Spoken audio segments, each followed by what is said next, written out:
I think we will get started.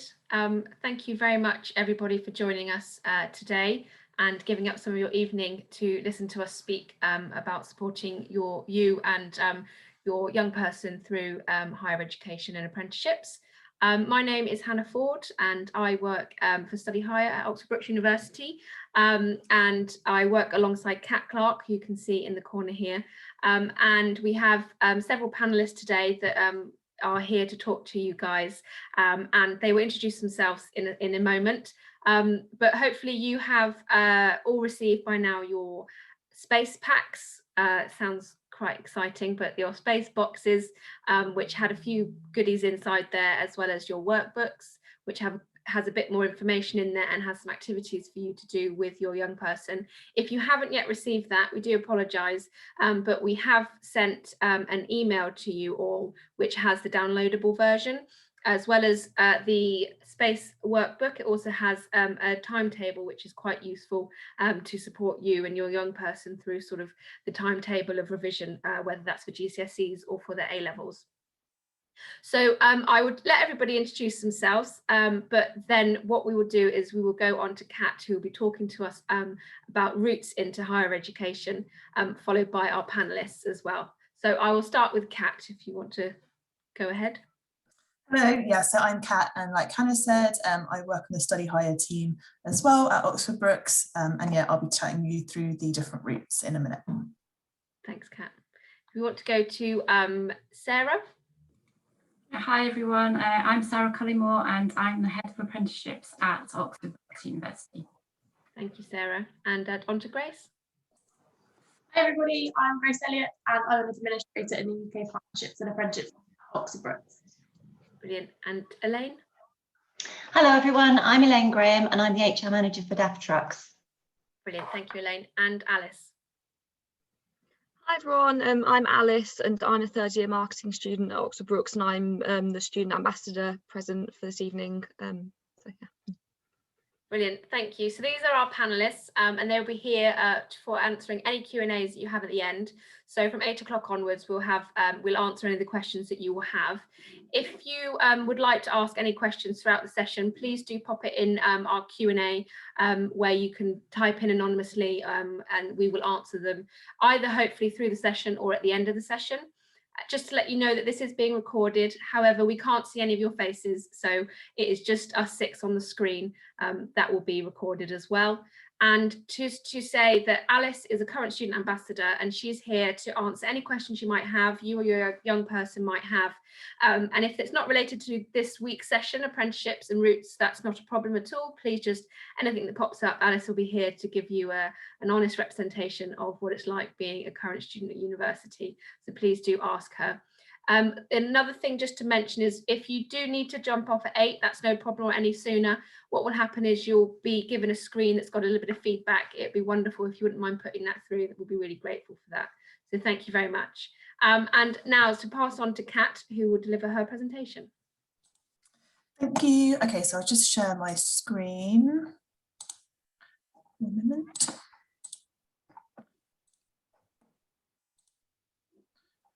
So hopefully you can see my screen. Okay, so like Hannah said, I am just doing literally 10 minutes just to guide you through the different routes that you can take into higher education.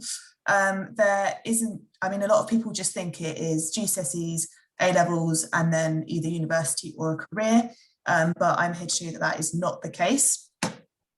Okay, so if you look on my screen here, you'll see a grid that we use quite regularly. This is also in the workbooks that we sent out, and it was also in the email that we sent out this week with the Zoom link. So please don't worry about writing any of this down or trying to memorize it, because I appreciate it is quite complicated to look at. So if we start at level 2 at the bottom, so that's where a lot of your young people might be at right now, doing their GCSEs, or they might be at sixth form or college doing their A-levels, that's level 3. So if we move up to level 3, as well as A-levels, we have got BTEC certificates and diplomas. So these are in the vocational column, which just means it's a little bit more practical, skills-based. And then we also have an advanced apprenticeship. So you can start an apprenticeship after your GCSEs, but there are lots of different levels of apprenticeships, which I'm sure Sarah will go into in a bit more detail. So I won't touch on that. And then once you have done either your A-levels, BTECs, or your level 3 apprenticeship, that's the point where you can decide either to leave full-time education and go into a career, or you can continue and go on to do a few different things. So if I start in the class-based column, that's the one on the right. So that is your typical undergraduate degree that you might study at a university. These are usually 3 years, however, that does depend on what course you do. So for example, medicine will be longer than 3 years. You might also decide to do a work placement as part of your degree, and this can take place in your 3rd year, I believe, and then you would return to university for your final year. So that would be 4 years total. But yeah, typically just 3 years. And then if you wanted to continue to do a postgraduate qualification, that would be at the very top at level 7 there. So either a master's degree or a postgraduate certificate in education, for example, or a law conversion, something like that. In the middle column, so the vocational column, we have got the higher national certificate at level 4 and the higher national diploma at level 5. So again, a little bit more practical skills-based qualifications, and these will usually be delivered at a further education college. There will probably be a few around in your area, so it's wise to sort of have a look and see what is out there, as well as sort of sixth form colleges. These qualification definitions, I should say as well, are in the email that we sent to you today. So if you click on the link below this grid, it will come up with all the different definitions for these qualifications, because I appreciate it is a little bit sort of a lot of jargon. And then in the work-based column on the left, we have got the foundation degrees. Again, this just means they're a little bit more practical skills-based. And these are a really great way of maybe being a stepping stone from your level 3 qualifications to an undergraduate degree. So for example, if maybe your young person didn't quite get the grades that they needed to get into their university of choice, that's by no means the end of the road. You can apply to do a foundation degree, which will sort of give you those interim skills and qualifications, and then you can jump into either year 2 or year 3 of your undergraduate degree. Or of course you can just stop there, that's up to you. And again, with the HNCs and HNDs, these are a good stepping stone as well, and you might be able to skip straight into year 2 or 3 of your undergraduate degree. Okay, so moving on. I just wanted to talk a little bit about BTEC diplomas. So these are usually the most common alternative to A-levels. So your A-levels are typically the more class-based academic qualifications that you'll do either at school or sixth form. And BTECs will usually be delivered again at a college. So BTECs are designed for young people who are interested in a particular sector or industry, but they're maybe not yet sure exactly what job they'd like to do. So as you can see on the screen there, there's over 2,000 BTEC qualifications on offer over 16 sectors, and a few of those sectors are listed below. Obviously, that is an enormous amount of different qualifications to choose from, and you will need to have a look and see what the colleges in your area actually offer, because it probably won't be the case that they'll offer all BTECs in all of these sectors, and they might just offer a few. So for example, they might just do art and design and travel and tourism. So it is wise just to have a look and see what is actually available in your local area. In terms of what they actually are, so there are 3 different levels, if you like, of BTECs. So at the top there, we've got the extended diploma. So this is equivalent to 3 A-levels. So if your young person decides to do an extended diploma, that will typically be the only course that they do because it is so intense. So this is probably for your young person who may be very set on a specific career or sector, and they just want to get a really good knowledge and skills in that area. The diploma is equivalent to 2 A-levels, and the extended certificate is equivalent to 1 A-level. Okay, so with these, you would either need to top it up with another BTEC, or you could also mix and match with A-levels as well. Although I should caveat this and say only if that college actually does A-levels as well. So again, it's just something to look into just to see what's available in your area. In terms of whether universities accept BTECs, many do accept them, but you will need to do your research again. So there are some universities that don't accept BTECs, commonly Oxford and Cambridge, and some London universities.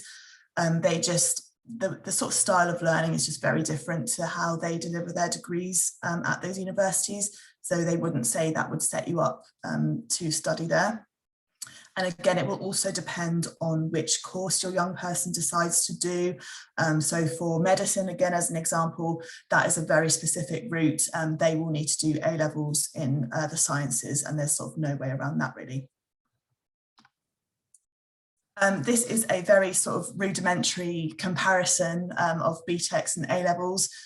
So again, this isn't sort of 100% accurate, but it just gives you a bit of an idea into what the sort of key differences are. So if we start with BTECs, these are typically more coursework driven. So your young person will be asked to do numerous different assignments in order to count towards the final mark, whereas A-levels are typically sort of more based on final exams. So you'll have all the exams in the summer and they'll need to revise for those. BTECs, you might be asked to do a work experience module, which again is a great sort of setup into seeing what that industry might be like, and gives that sort of skill and that sort of edge over other applicants. A-levels are sort of more classroom based and typically give more of an academic grounding in a given subject. BTECs will give you more hands-on examples and experiences. In terms of motivation, if your young person feels like they're motivated by developing skills and knowledge that are directly relevant to working life, then a BTEC would be great for them. Like I said, very hands-on, and it might not feel like they're sort of studying for a course. A-levels, if they're motivated more for a sort of love of learning, or they're interested in the sort of more academic subjects, then A-levels might be for them. And then at the bottom there, I've said A-levels might be better for those who prefer to keep their options open, whereas BTECs are for those who have a career already in mind. This isn't necessarily true, but it depends. So if your young person is doing that full BTEC, which is equivalent to 3 A-levels, then they are sort of pigeonholing themselves into that one subject area. But if they're doing sort of 3 varied BTECs, then that shouldn't be a problem at all. And then just very briefly on how to find vocational courses. So I've listed 3 really useful websites there, and we'll send this presentation on so you don't need to write this down again. So findcourses.co.uk is a really handy directory of courses, so you can search by course, you can search by area. Activatelearning.ac.uk, so this is actually a sort of hub of colleges based in Oxfordshire and Berkshire, so there's quite a few, and they offer a wide range of courses, so I definitely recommend taking a look at their website. And then finally we've got UCAS website. That is just generally a really, really useful website to take a look at.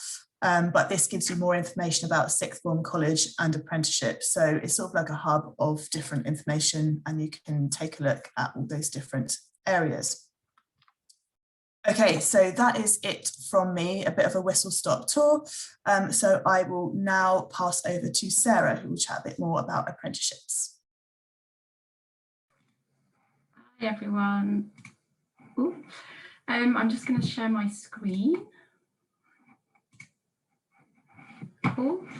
Okay, so as I said at the beginning, my name is Sarah Collymore. I'm the head of apprenticeships at Oxford Brookes University. I'm going to be talking about apprenticeships. I particularly wanted to mention about degree apprenticeships as another potential route through higher education. Oxford Brookes delivers a number of degree and postgraduate level apprenticeships, and what I seek to do is to raise awareness of apprenticeships in general and as an alternative route to getting a degree.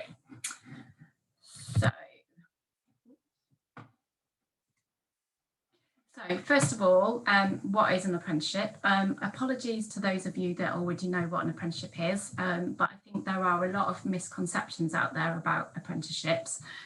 So I'm going to go a bit back to basics. So apprenticeships are a fantastic route into a career, particularly if your young person knows what they would like to do. Basically, they're a job. So they're a job with a salary, and an apprentice learns and trains for a particular job role. Apprentices have to be employed, and their training is paid for through their employers, apprenticeship levy, or by the government with a small contribution from the employer. Apprentices enjoy exactly the same benefits as any other employee, for example, paid leave. The minimum salary, because I know this is something that's really important to young people, is salary. The minimum salary for an apprenticeship, which is set by government for someone under 18 or in their first year of an apprenticeship, is £4.30 an hour, which I know doesn't sound very much. This equates to about £8,385 a year. But the majority of employers do pay a lot more than this. And it tends to be that you get a higher salary the higher the level of apprenticeship. And I will talk about levels in a bit. I know Kat's talked a little bit, but I will talk about specifically about apprenticeships. So I had a look this morning at current vacancies, apprenticeship vacancies, and searched within a 5-mile radius of Oxford. I will, at the end of my presentation, I will talk about some important resources for apprenticeships, and I'll describe to you how you can look for vacancies. I found there were 28 vacancies within a 5-mile radius of Oxford, a wide range of different roles. There was a dental nurse one, for example, with a salary of £180 a week. That equates to about £9,360 a year. There was one for a scientific instrument technician engineering apprentice, and this was advertised at £15,000 a year. There was an apprentice receptionist in a local GP surgery, which is being advertised at £250 a week. That's about £13,000. And there was an apprentice gardener being advertised for £300 a week, which is about £15,600. So as you can see, a wide range of salaries, just like there is for any other job. So they do vary a lot. Apprenticeships can be started at any age. They can either be done straight from school, so post GCSEs, or you can start an apprenticeship after college or sixth form at 18. So whether you've been through the BTEC route that Kat's just talked about, or whether you've done A-levels, you can start an apprenticeship at that point as well. All apprentices have to spend a minimum of 20% of their paid time, which is about 1 day a week if you're full-time, studying for their apprenticeship. So basically, this is a really important element of apprenticeship, is that you're given time off work while you're still being paid to do your study. So this 20% might be that you attend university, or you attend a local FE college. It might be that you participate in online learning. It might be self-study, or you might be undertaking alternative work placements. Every apprenticeship is slightly different. So 20% off. The 20% bit is called off the job, and that off the job bit is really, really important. And so just to be clear, that you are getting paid while you're studying, as well as while you're actually doing your work job as well. Since 2013, so apprenticeship standards are being developed by trailblazers. So these are groups of employers in a particular sector, and basically they design an apprenticeship standard, which basically defines what knowledge, skills and behaviours a particular role shall have within their industry. So it's employer-led, so it's employers that have devised these qualifications. So it's employers saying what they need, what they need the skills and knowledge for a particular job role to have, and that's what an apprenticeship does. So it's very much led by the employers who will ultimately be employing these apprentices. Apprenticeships have been around for an awful long time. In fact, they've been around since the Middle Ages. The first national apprenticeship system of training was actually introduced in 1563. So they have been around an awful long time, but they have changed massively. Some people still think of apprenticeships as lower level and trades related, for example, construction or to be an electrician, but this is definitely no longer the case. Some of you may well have even done an apprenticeship, and the concept of an apprenticeship is the same, but the opportunities and choice of apprenticeships now is absolutely massive, and it's growing over time. In fact, there's over 1,600 different apprenticeship standards now. So anything from a hairdresser to a countryside ranger, from an engineer to a stockbroker, there are over 1,600 different routes via an apprenticeship. Okay, I said I was going to talk a bit about levels. So Kat's talked about levels. I'm going to talk specifically about apprenticeship levels. So apprenticeships start at level 2, which is intermediate apprenticeship. So this is equivalent to GCSEs. I must get this slide changed. It's not A star to C anymore, is it? It's 4 to 9. Apologies. And then there's level 3, which is equivalent to 3 A levels. So if you get a level 3 advanced apprenticeship, that's the equivalent of getting 3 A levels. Then we go on to higher and degree apprenticeships. So level 4 and 5 apprenticeships. So these are the equivalent to the year 1. So level 4 is equivalent to year 1 of a degree. Level 5 is equivalent to year 2 of a degree, and then level 6 is equivalent to the final year of a degree. And then beyond that, even apprenticeships go up to level 7. So that's equivalent to a postgraduate program, for example, a master's. So you can do an apprenticeship right from level 2 up to level 7. Or you could do A levels and then join an apprenticeship at level 4, or there's a whole host of different, you can mix and match and come into apprenticeships whenever. As I said before, apprenticeships are open to all ages. So even any of you parents out there, if you fancy doing an apprenticeship, we do postgraduate apprenticeships, for example, in senior leader. And so a lot of people that have actually been employed for a while and decided they wanted to do another qualification, then they can do an apprenticeship as well. Okay, so apprenticeship delivery. So in terms of where will you study an apprenticeship, this can vary. So it could be at your FE college, your local FE college. It could be at an independent training provider. So there's lots of independent training providers around locally who deliver normally specific sector-based apprenticeships, for example, construction, engineering, those sorts of things. Or obviously you can also study for an apprenticeship at higher or degree level at a university. There are different modes for apprenticeship delivery. So as I've said already, at least 20% of an apprentice's paid work time is studying their apprenticeship, is doing their apprenticeship training. And this could include the online learning, it could include attending face-to-face tutorials, it could include classroom sessions, or it could include lectures. Every apprenticeship is delivered slightly differently. There's also different actual modes of delivery. So some are done block release. So you might be in the workplace for a few months and then you might be full-time at a college or at a university for a few weeks, or you might do 1 day a week. It might be the same day every week through term time that you attend university or college. Or even predominantly online or independent study. So there are some apprenticeships which are almost exclusively online. So that requires a lot of obviously self-study and self-motivation, but that can suit some people. So either way, apprenticeships, there are regular progress review meetings with the training provider, the apprentice and their manager. So this is very much a three-way relationship, because obviously while you're an apprentice, it's your manager that is supervising you while you're in work, and then your training provider is delivering some of the theoretical knowledge as part of your apprenticeship. So it's a three-way relationship, and it's really important that those regular progress meetings happen, and they are a requirement of apprenticeships. In terms of start dates, you can actually start an apprenticeship at any time in the year. There's no set date. It's not like A levels that start in September, and most college courses that start in September, for example. There still are a lot of starts in September. However, in theory, you can start an apprenticeship at any time of the year. At the university, we have apprentices starting in January, March and September. So it is flexible.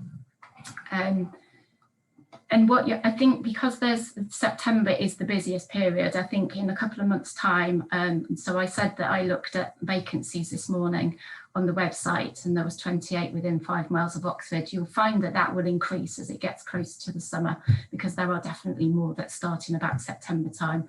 But there are vacancies there all year round. Okay, so I want to talk about higher end degree apprenticeships, because basically I just want to get across that undertaking an apprenticeship absolutely doesn't close the door on attending university. So you can carry on your apprenticeship journey whilst at university. Higher end degree apprenticeships, so these are level 4 to 7. So level 4 and 5 equivalent to foundation degree, level 6 equivalent to a full degree, and then level 7 is your postgraduate degree equivalent. Apprenticeships in these areas are relatively new. They were introduced in 2015. There's now around about 750 standards at this level, and they're growing. They often include an academic qualification. So for example, if I take Oxford Brookes, we do a nursing associate apprenticeship. Our nursing associates are all doing a foundation degree in health and social care. So they not only come away with an apprenticeship, a nursing associate apprenticeship, but they also come away with an Oxford Brookes foundation degree as well. So that a lot of apprenticeships at this level do have an academic award. So you do come away with both things. Most apprenticeships are basically a license to practice in a particular role or occupation. Because they've been designed by employers, they are seen as a way into a particular occupation.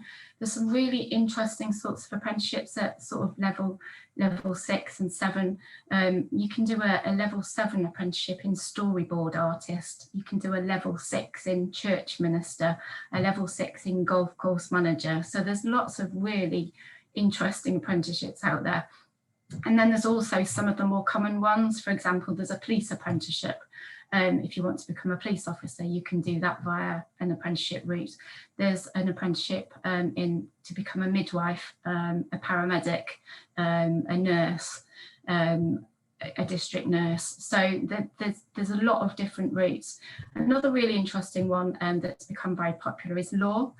So I think law is traditionally not thought of as an apprenticeship, and it's thought of as a very academic route where you have to go and study a full-time programme at university. But actually there are law apprenticeships around, and you can become qualified in exactly the same way as you would if you did a full-time undergraduate degree.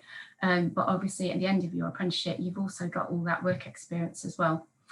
The other advantage of doing an apprenticeship versus any other undergraduate degree is obviously that there's no university fees.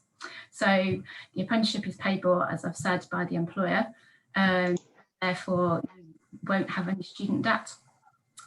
So all the fees are all paid for. So that's another thing to bear in mind. I promised you that I'd give you some useful resources. If I was to give you 3, then these would be it. So number 1 is find an apprenticeship standard. So if you or your young person is interested in any particular job role, then if you just Google find an apprenticeship standard, you'll come up with that link. And basically this is a government site. You can put in a keyword in there, any keyword of any sort of job role, and find out whether there is an apprenticeship in that particular role, and find out which level it is at as well. And then you can actually download the apprenticeship standard spec and find out exactly what's covered by that apprenticeship. So that would be my first takeaway. That's the first really useful resource. The second one is the government's Find an Apprenticeship site. So again, you could just Google Find an Apprenticeship and it will come up. And this is where I looked this morning to look at, and this is where you look at vacancies.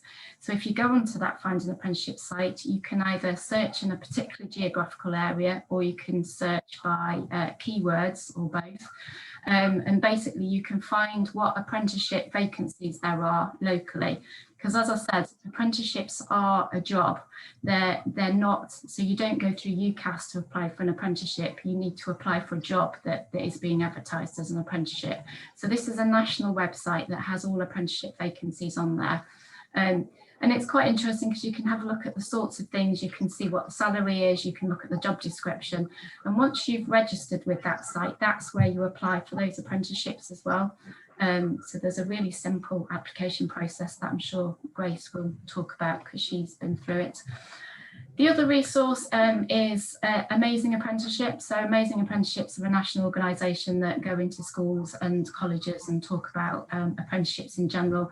But on their website, they've got a lot of resources for parents and for potential young people who are looking at apprenticeships as well. So I would recommend that site as well.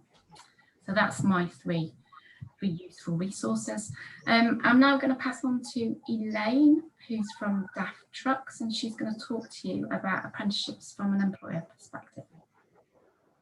Thank you, Sarah. I'll just share my screen, which I can't. Just bear with me 1 second.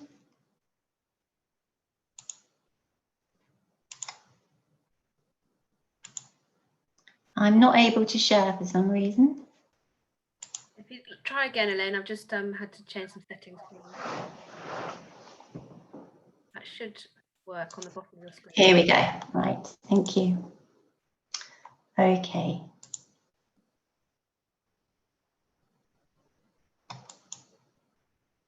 Okay, so I'm from DAF Trucks, and I just wanted to share a couple of slides with you about who we are and also apprenticeships within DAF. So we're part of an organisation called PACCAR. Some of you may never have heard of PACCAR, but globally we employ 25,000 people worldwide, and basically we assemble trucks. So in the US, we make huge trucks like this. We manufacture all over the world, and we have a large dealer network. So in the UK, for example, we've got 150 employees at our Haddenham office. Within the UK, we have 136 dealers employing over 4,000 people. So those are all independently owned dealer networks that we all have quite a close relationship with. In the UK, we've been market leader for actually 26 years now, which we're hugely proud of. We've won various awards as well. Our trucks tend to win lots of awards every year, which is good, and we hope to carry on doing that, of course. Our factory at Leyland has won the Queen's Award for Enterprise. We've also won the Best Intermediate Apprenticeship winner for our technical apprentices, which I'll tell you about in a second, and Irish Fleet Truck Brand of the Year as well. So we operate two sorts of apprentice schemes. The first is the Technical Apprentice Programme, which runs with the City of Bristol College. So every year we take on 90 technical trainees who will complete a 3-year technical training course to become vehicle technicians. We can't get enough vehicle technicians. If anybody wants to go down that route, we'd really like to talk to you. Those people are all employed through our dealer network, and over the past 20 years, we've had over 2,000 people basically go through that programme, quite a few of whom have actually ended up working for us as well, which I'll talk to you about in a moment. Within our head office environment at Haddenham, we have 2 commercial apprentices, 1 IT apprentice, and 4 business administration apprentices. Now, the business administration people can come in at a level 3. We've actually got people working at a level 5 at the moment too. And one of our vacancies is currently on the National Apprenticeship Service website, if you wanted to have a look at that. What do we look for? That's an interesting one. And basically, we look for people who've got potential. We want people who've got the right level of drive and energy, people who are willing to learn, who are team players, and also who are mobile. Doesn't really matter if they're not mobile short term, but it does longer term. We've got people who've done various assignments all over the world. Our previous MD had been to Seattle, had a stint in India as well. We've got one of our ex-interns who's currently in Seattle doing a 3-year situational promotion there. So if you're mobile, it certainly opens up lots of opportunities. We've got 9,000 people working across our European subsidiaries. And we're also always looking for people who are willing to relocate. In terms of the values we look for, These are hugely important. We want people who work well within their roles to have great performance, people who are very customer service minded, and also who become passionate. You might say it's a bit difficult to become passionate about trucks, but I can assure you a lot of us do. And that really is what we call the DAF difference, which we believe is what sets us ahead of our competitors. Also in that is mindset. We want people who are positive in terms of their outlook and very focused on customer service, not just externally to our customers, but also internally as well. And really, I've just put this slide up because this is what we do in terms of our people processes. And apprentices coming in, as Sarah said before, are full-time employees, and they basically participate in everything that's available to all other permanent employees. They'll have regular appraisals, one-to-ones, they can fall into our coaching network. They're included in all of the training that we do. They'll all have personal development plans. They'll be included in our people reviews, our talent management systems, and also our succession planning. So they feature very heavily right from the start, and that's why basically the potential is so important there. What does a typical week look like? Well, basically it's work, as Sarah said. These are people who are doing full-time jobs for us, with the exception that one day a week they'll be at college. They're fully integrated into the working environment. I've got some shots here of the Haddenham office and our atrium. We're very proud of it because it's still quite sparkly and new. It's a £19 million building that we opened a couple of years ago. And I've also included a shot of the auditorium because what never ceases to amaze me is we can't get some people who've worked at DAF for many years to stand up and do presentations, but the apprentices all love it. And basically once a week on a Monday, when we're back in the office, of course, with everybody there, they can stand up and actually tell us what they're working on, what they're doing, what they're learning, and tell us about the difference that they're making to the organisation. So they're very well known throughout the business. Success opportunities. So here I've included a shot of one of our previous interns, not an apprentice, but this is a guy who joined us as part of his business placement through uni. Who had a promotion, came back, has been with us for a couple of years, and is now in Seattle, basically traveling around the world when he's allowed again, doing a PACCAR Parts Leadership Development Programme. I've included a snapshot here, basically, of our leadership team. And the people who are in the lighter blue colours, including our managing director, are all people who've progressed through the organisation. So Lawrence, our MD, joined us as an assistant accountant, has had about 10 moves within the business, and is actually the youngest MD of any of the truck manufacturers in the UK. Our after sales director, our dealer development director, our finance director, and our sales director have all progressed. Our sales director started as a graduate trainee, and our dealer development was the same, basically. Our business planning director is actually an ex-apprentice, and as is the business development manager. And also, if you look here, the business services manager and the fleet sales director are actually ex-interns. So they've got to quite senior levels within the organisation within a few years. And the roles you can see in yellow here are where the apprentices sit.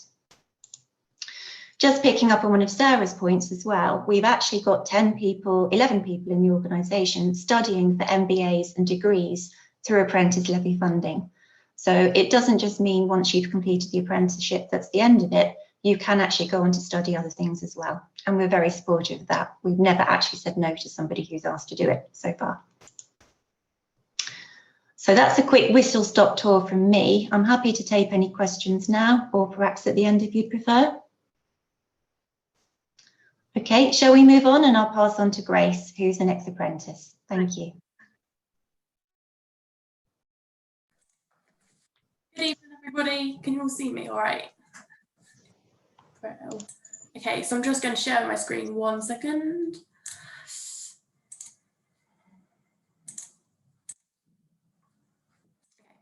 So I introduced myself earlier, but my name is Grace Elliott, and I'm here to give you all my perspective on what it was like to be an apprentice. I have to be honest, when I was first asked to give this talk on what doing an apprenticeship was like, I just thought to myself, where on earth do I begin explaining on what has been the best decision of my life? What are you all going to want to hear? What are you all going to need to know? So I have taken it with the view of starting it from the very beginning and telling it a little bit like a story. To begin with, a little bit of background about me. I am 20 years old and I currently work at Oxford Brookes University in the UK Partnerships and Apprenticeships team as an administrator. I have been working here for nearly 2 years now. However, I haven't always been an administrator for the team. In fact, I actually started as an apprenticeships assistant as a level 3 business administration apprentice. I know, very confusing being an apprentice on the apprenticeships team, and trust me, the number of times I've had to explain myself. I always knew from the very beginning of secondary school that I didn't want to go to university, and instead I just wanted to get straight into work and climb my way up the ladder in a company. It's just ironic now that I do go to university, but to work instead of study. I loved all my options I selected at GCSE, but business studies was my favourite, so I knew I wanted to explore this avenue further. I weighed up my options during year 11, whether to go into college, stay on at sixth form or get an apprenticeship. In fact, I did apply for an apprenticeship with a company for a level 3 business administration apprenticeship. I got through the application and the interview process. The company were very happy with my performance, but decided I was a little too young for that particular role. At first, as you could imagine, I was gutted, but I didn't get the apprenticeship. But then when I came to really think about it, the company was just looking out for me and it was definitely for the best. In the end, I went to Activate Learning to the City of Oxford College and completed a 2-year level 3 BTEC Extended Diploma in Business, as this allowed me to solely focus on my chosen subject of business, rather than if I attended sixth form, I'd have had to study 3 to 4 subjects. During my time at college, I had 2 part-time jobs. One was working as a sandwich artist at Subway on the weekends. I know, a very fancy job title for someone who makes sandwiches, and the other as a sales and lettings progressor in an estate agent on my days of college and during the holidays. Although they were only both part-time, these jobs really helped me get a feel for work and confirmed to me that working rather than to continue studying at a university was what I wanted to do after college. During my last year at college, I knew time was running out for me to decide my next steps. I was delivered a presentation on all the different routes available to me on completion of my college course. Options such as university, an apprenticeship, taking a gap year, or finding a job. Whilst listening to the presentation, I instantly knew I could rule taking a gap year or going to university, as these options just didn't personally appeal to me.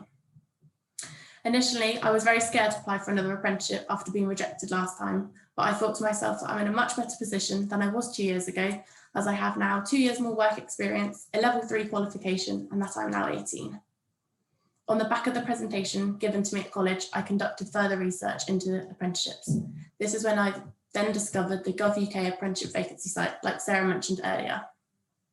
Here you can search, find, and then apply for one with your chosen level of apprenticeship and distance from your preferred location or postcode.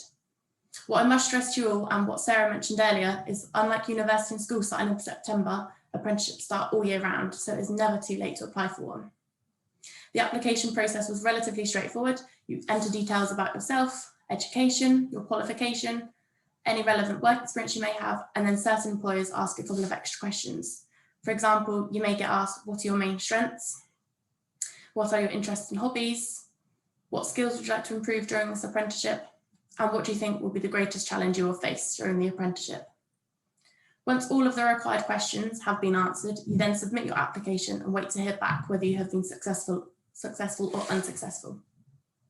If you are successful, you follow the relevant next steps provided to you. For example, you could be invited in for an interview or receive a telephone call. It all depends on the employer. For me, I received an email invitation to an interview at the workplace. However, if you are unsuccessful, you get notified that you haven't been successful this time around, and you start reapplying for more until you become successful. A quote that resonated with me and that I want to share with you all this evening is to never give up, because good things take time to happen and come to those that wait. After many applications and interviews later, I was successful and offered the role I first spoke about this evening, an apprenticeships assistant. Funnily enough, I can still remember being sat inside the canteen at college with my friends and receiving the telephone call telling me of my success. My friends were also so happy for me that all of the hard work and not giving up had finally paid off. But with such joy came such emotion that the reality hit us all, that this time in 3 months we will all be apart doing our own thing. Some are going off on a gap year, travelling around the world, others going to different universities across the country. What I'm trying to say here is that there is no right or wrong option to take. No matter what people tell you to do, you have to do what is right for you, as it is your future that starts now, and only you can decide that. Yes, it may seem scary and daunting for some that you may be the only one not going to university or the only one not taking a gap year, but with great risks comes great rewards. And take it from me, someone who was the only one doing an apprenticeship and going into the professional workplace out of all of her friends, it now has most definitely paid off. So now for my apprenticeship. I can still remember the first day like it was yesterday. I was so nervous and so excited as I knew I was embarking on a new adventure and couldn't wait to get started. I met my line manager at reception. She then took me to the IT desk where I got my staff ID card and lanyard. It sounds so silly, but at that moment, I was walking around the campus with her. I felt like a real grown-up and a member of staff with my very own lanyard and photo on. After we had been to IT, she then took me to the office where I would be working and introduced me to the team. Little did we all know that 9 months later, we would all be working from home due to the pandemic. I only work in a small team of 7, including myself and Sarah, who you met earlier. So it was a very personal meet and greet with them all, which was very lovely. I had all my work accounts like emails and logins all set up ready. I started by completing mandatory courses like GDPR and health and safety, just like any new employee would. On top of all of that, as I was an apprentice as well as an employee, I was also introduced to my training coordinator from Abingdon and Whitney College, who supported me throughout my apprenticeship and went through various bits to what my apprenticeship will entail, some key dates and expectations.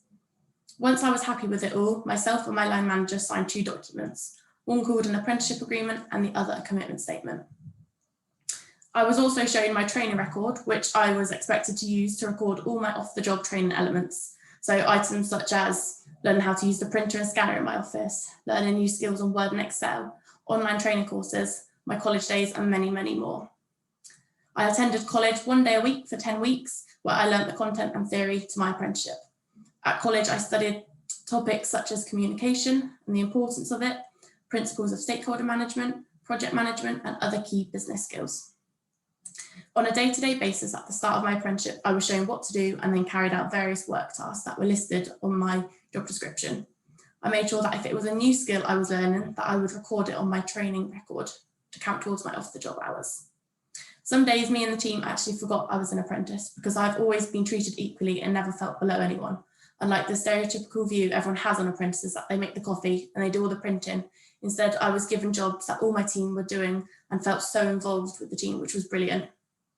My colleagues have helped guide me throughout and still continue to provide the knowledge I currently hold about working and being in the team. And this was my main reason why I wanted to apply for an apprenticeship, because I knew that I wanted to work in a professional environment that was fast-paced enough and allow me to use and develop my skill set to benefit myself and my workplace.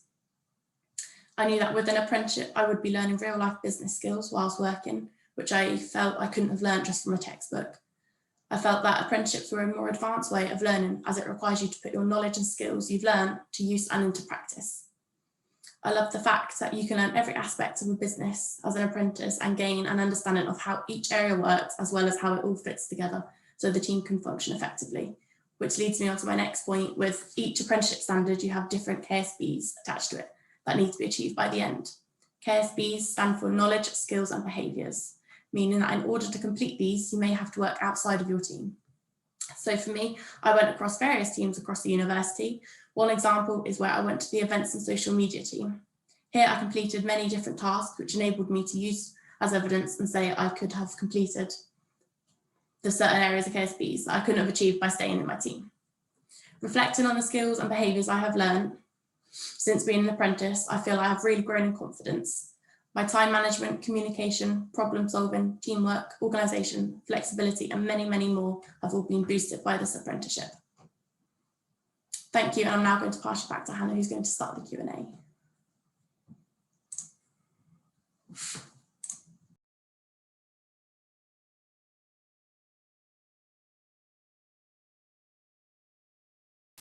You're on mute, Hannah. There has to be somebody who does that every single Zoom. Sorry, everyone. Thank you very much to all of you panelists for speaking. It was really interesting to hear all the different views as well. And definitely, you know, Grace, we saw Grace come through as at the beginning of her apprentice and where she's sort of come now. It's really lovely to see. I'm just going to quickly pass over to Alice, who is a current student at the moment. She's going to touch on her routes into higher education, just sort of brief you through the routes that she decided to take. Yeah, hi everyone. Oh, Grace, that was lovely. I felt like you were going to make me cry. It was like you're on the X Factor or something, telling your little story. Oh, that's so sweet. So yeah, although I didn't really do like an apprenticeship or anything, I was sort of one of those people, you know, I left, did my A-levels at sixth form, obviously left, and I was like, right, that's it. There's no way in hell I'm ever going to go to university. It's never going to happen. You know, I was 18 years old. I was like, yeah, cool, never going to happen. I'm finished with education forever. So I went off to work with horses for 4 years. And then, you know, cut a long story short, I was basically just thinking, oh, you know, I don't really want to be doing the job that I was doing in my, you know, later life, essentially. And I always loved business at school because I'm a business and marketing student. Yeah, I always loved business at school during my A-levels, and I just wanted something that was more, you know, in line with like a long-term career prospects. So yeah, I decided to go to university, and it's just to reiterate really that, like, you know, even if you do leave school and take a few years out because you literally don't have a clue what you want to do, which was pretty much me really. I was like, I literally don't have a clue. You know, it's never too late to go to university, especially like, I think I missed the UCAS deadline by about a month and a half. Like, you know, and applied, and obviously, you know, lucky enough to get in. So yeah, like that was pretty much just the message that I wanted to share, is just, you know, it's never too late if you do change your mind as to what you want to do in life. Like, you know, it's fine. University is always going to be there. You know, there's a lot of them out there. It's always going to be there for you. And yeah, you know, you don't have to go straight from school. Like, you know, you can go, because I technically was a mature student when I went, because if you're over 21, that makes you a mature student, which made me feel very old. But yeah, no, it's never too late. University's always there. Admissions are always very helpful. So yeah, that's pretty much my story, if that is useful to anybody. Thank you very much, Alice, for sharing that with us. We have a few questions here for the panel from the presentation. So I'm just going to ask the first one, which is, does Oxford Brookes accept BTECs? My daughter wants to do physiotherapy, doing 2 A-levels, including biology, and 1 BTEC currently. Does Oxford Brookes accept this? Kat, would you mind answering this one, please? Yep, so I had a look on the Brookes website, and they do accept A-levels and BTECs. So the actual UCAS tariff points will be on the Brookes website for all courses, not just physiotherapy. And as long as you have an A-level or the equivalent level 3 qualification, so a BTEC in biology, then that is acceptable, and you have to get a certain grade for that.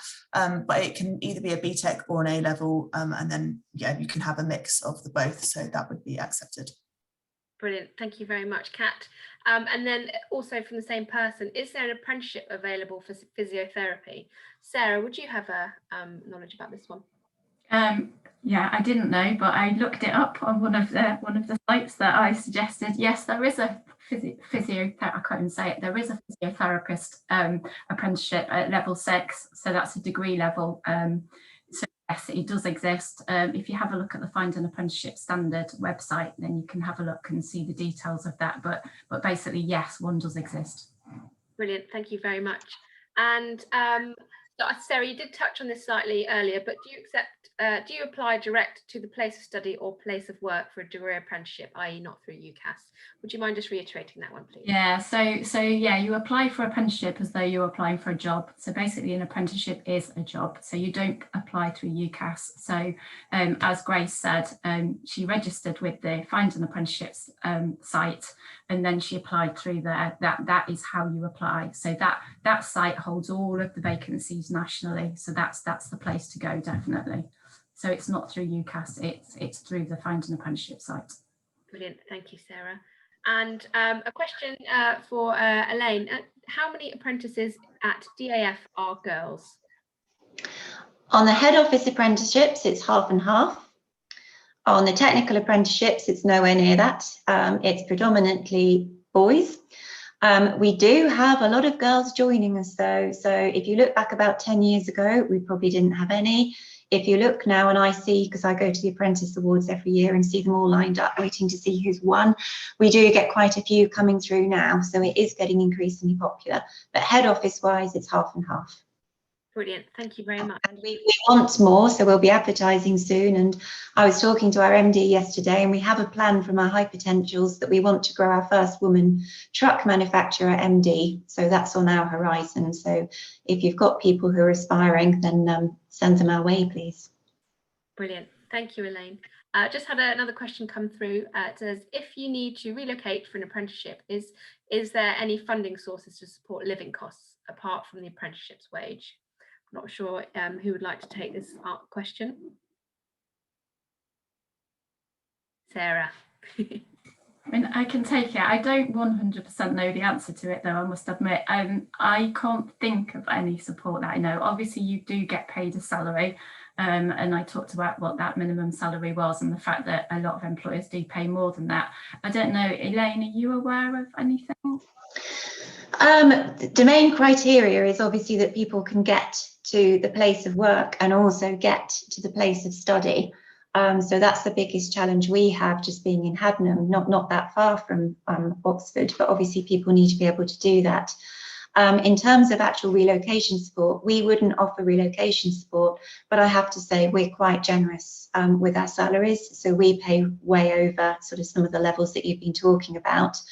Because we take the view that the person is very quickly going to be doing the job of other job holders. So we look at where the person is going to finish up, not really where the person starts. So from our perspective, the salary would cover that, and the salary is, you know, probably quite advantageous in that way. Brilliant, thank you both for that answer. That actually comes to the end of the questions that we have. And we are a bit ahead of time for the Q&A. So if anybody has any questions, please do pop them in the question box and we will answer them. If not, I'd like to say thank you so much for all of you for joining us. Thank you very much for the panelists for giving up your time this evening to talk to us. It's been really interesting. Thank you very much. And what we will do is we will send out this recording to you guys all on your emails as well. So some of you have been emailing to say that you were unable to attend. We will get the recording out to you, as well as all the really useful information links that the panelists have passed on as well. Again, if you have any other questions and you want to email us at a later date, then please do. You do have it, but it is space@studyhire.ac.uk. And our next session is the 20th of April, and that is where we will be focusing on student finance. So if you think that you're struggling with student finance, please do attend, as we'll have some guest speakers to help you guide you through the process of student finance. We've had no other questions come through, so I will say goodbye to you all now.